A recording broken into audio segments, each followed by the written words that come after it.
UPPL দলৰ কাৰ্যালয়ৰ প্ৰাংগণত আমি আমাৰ জাতীয় পতাকা উত্তোলন কৰিছোঁ। ইয়াৰ আগত মই মোৰ বিধায়ক যি কাৰ্যালয় আছে তাতো পতাকা উত্তোলন কৰি আহিলোঁ। এই সময়ত আমি সকলো অসমৰ ৰাইজক স্বাধীনতা উপলক্ষে আমি অভিনন্দন জ্ঞাপন কৰিছোঁ।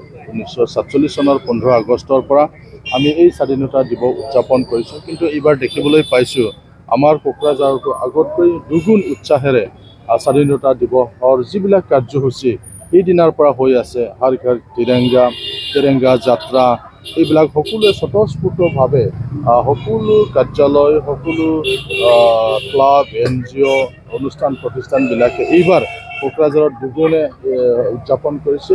আৰু আমি ভাবোঁ আজি যিহেতু আমাৰ কোকৰাঝাৰত BTRৰ সদৰ হোৱা বাবে ইয়াত BTRৰ চিফ প্ৰমোদ বড়ো ডাঙৰীয়াই জাতীয় পতাকা উত্তোলন কৰিব।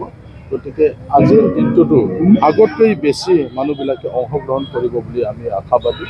আমাৰ ফালৰ পৰা আৰু মোৰ ফালৰ পৰা সকলো অসমৰ ৰাইজক মই পুনৰ শুভেচ্ছা জ্ঞাপন কৰিছোঁ। আৰু আহক আজিৰ দিনটো যিমানবিলাক চৰকাৰী কাৰ্যসূচী আছে এই কাৰ্যসূচীবিলাক আমি স্বতঃস্ফূৰ্তভাৱে আমি যাতে সহযোগ কৰোঁ, সকলোৱে যাতে অংশগ্ৰহণ কৰি আজিৰ দিনটোক যাতে সফল কামনা কৰোঁ, তাৰ কাৰণে মই সকলো ৰাইজলৈ আহ্বান জনাইছোঁ।